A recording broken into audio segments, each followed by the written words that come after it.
미시나 제2권 폐하 해설집. 미시나 제2권 폐하 해설과 적용을 해보면 이렇습니다. 제1장 남김의 신앙. 하나님은 농부에게 모든 수확을 취하라고 명령하지 않으시고 일부를 가난한 자를 위해 남겨두라고 하셨습니다. 남겨야 할 비율은 정해지지 않았지만 공동체의 선과 양심이 기준이 됩니다.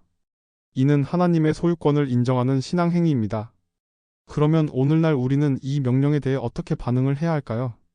우리는 재정, 시간, 에너지의 모퉁이를 이웃과 하나님께 떼어놓고 있습니까? 모든 것을 다 채우지 않는 거룩한 절제, 그것이 오늘날의 폐하입니다. 제2장 계획된 나눔. 폐하는 수확 전에 미리 계획하고 정해야 합니다. 나중에 주겠다는 태도는 구제가 될 수는 있지만 율법적 폐하는 아닙니다. 밭의 구조와 작물 종류에 따라 구체적 지침이 나뉩니다. 그러면 오늘날 우리는 이 명령에 대해 어떻게 반응을 해야 할까요? 충동적 감정이 아니라 계획된 선한 예산이 필요합니다. 헌금, 구제, 선교, 봉사 시간까지도 미리 정하고 남겨놓는 삶이 하나님을 기쁘시게 합니다. 제3장 존엄한 나눔. 가난한 자는 단순히 받는 대상이 아니라 질서 있고 존엄한 참여자로 존중받아야 합니다. 공동체는 폭력이나 독점이 없도록 구조적으로 조정할 책임이 있습니다. 그러면 오늘날 우리는 이 명령에 대해 어떻게 반응을 해야 할까요? 우리는 이웃을 돕되 그들의 자존감을 지켜주고 있는가?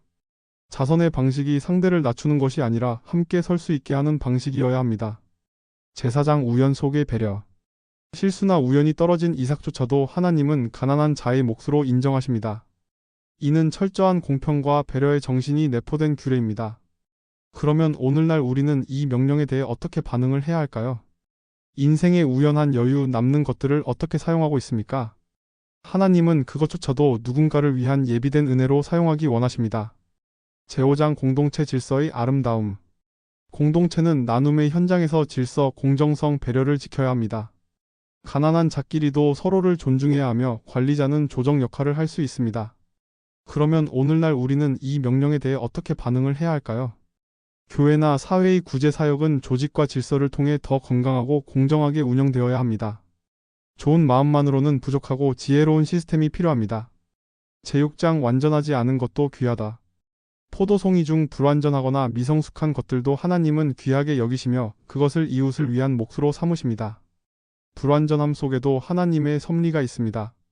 그러면 오늘날 우리는 이 명령에 대해 어떻게 반응을 해야 할까요? 불완전한 사람, 미숙한 일, 실패처럼 보이는 순간도 하나님은 사용하십니다. 우리는 성숙하지 못한 누군가를 함부로 평가하지 않고 하나님의 눈으로 바라보아야 합니다.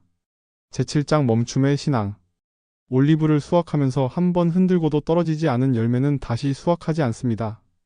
이는 탐욕을 멈추고 만족할 줄 아는 믿음의 태도를 상징합니다. 그러면 오늘날 우리는 이 명령에 대해 어떻게 반응을 해야 할까요?